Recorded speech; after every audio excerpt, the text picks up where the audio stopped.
Hello viewers, কেমন আছো তোমরা সবাই? আশা করি সকলে ভালো আছো এবং আমিও অনেক ভালো আছি। আজকে আমি তোমাদের সাথে শেয়ার করে নিতে চলেছি কিভাবে তোমরা খুব সহজ উপায়ে বাড়িতে বানিয়ে নিতে পারবে সুস্বাদু পান্তুয়া।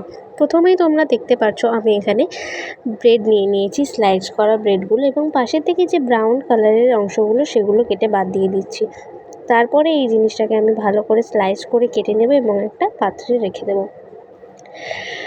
এই কাজটা করার পরে আমরা হালকা একটু সামান্য পরিমাণে মিল্ক নিয়ে নেব এবং মিল্কটা নেওয়ার পরে সেই মিল্কটা দিয়ে ব্রেডগুলোকে খুবই ভালোভাবে গার্নিশ করে মেখে নেব।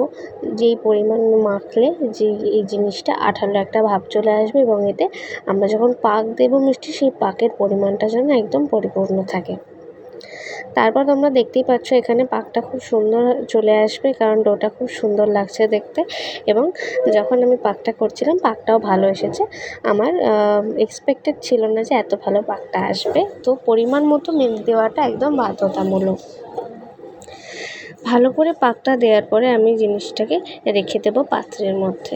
তারপর একে একে আমি প্রায় গোটা 10-একটা এরকম পাক বানিয়ে নিয়েছি এবং তারপর আমি গ্যাস অন করে তার মধ্যে রিফাইন অয়েল কড়াইতে দিয়ে দিয়েছি এবং কড়াইয়ে যখন রিফাইন অয়েলটা গরম হবে তখন একে একে এই ডোগুলো, পাক করা ডোগুলো আমি সেই তেলের মধ্যে দিয়ে দেব এবং যখন জিনিসটা একদম ব্রাউন হয়ে ভালোভাবে ভেজে উঠবে তখন জিনিসটাকে ভালোভাবে ফ্রাই করে নেওয়ার পর তুলে নেব। এবং এখানে আমি দেখতে পাচ্ছি যে 4টে এলাচ নিয়ে সেটাকে ভালো করে পিষে নিয়েছি যাতে সুস্বাদুটা ভালো হয়।